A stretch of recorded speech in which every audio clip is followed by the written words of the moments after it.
Hello friends, உங்கள் date கேரேஜ்லேருந்து இன்றைக்கி நான் எக்ஸ்பிளைன் பண்ண போகிறது crank shaft seal, main seal, அப்புறமா கேம்ப் இது மூணும் நீங்கள் ஓட ஆடாச்சுன்னா இந்த இடம் தேயும், அப்புறமா இந்த இடமும் தேயும். இது பெரிய சீலு, இது சின்ன சீலு.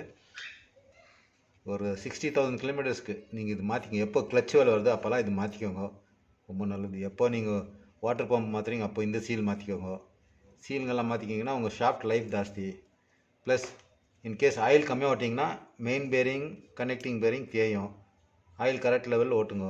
இது பிஸ்டன்னு, இது பிஸ்டன் ரிங்ஸு, ட்ரஸ் வாஷரு, இதெல்லாம் ஆயில் கம்மியாக வச்சு ஓட்டினீங்கன்னா தேயும். ப்ளஸ் ஆயில் பிளாக்கேஜில் இருந்தால் கூட தேயும். அதனால் ஆயிலை நீங்கள் எப்போவுமே கரெக்டான கிலோமீட்டர் மாற்றிக்கோங்க. ஆயில் மாற்றும் போது ஃபில்டரை மாற்றிக்கோங்க, உங்களுக்கு நல்லது ஆயில் ஃபில்ட்ரு. ப்ளஸ் என்னோடய சஜஷன் என்னன்னா 50,000-60,000 கிலோமீட்டருக்கு இந்த ஆயில் சீல் மாற்றிங்கன்னா உங்கள் ஷாஃப்ட் தேயாத இருக்கும்.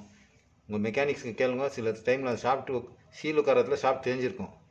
திரும்ப நீங்கள் வேலை வெல்டிங் கொடுத்துட்டு அந்த லெவல் பண்ணி சீல் பண்ணுவோம். அதுக்கு முன்னாடியே மாற்றிக்கிங்கன்னா உங்கள் ஷாஃப்ட் லைஃப் வரும். என்னோடய சஜஷன் என்னென்னா ஆயில் சீல் ரெண்டும், game shaft, crank shaft, oil seal 3 seal வருங்க.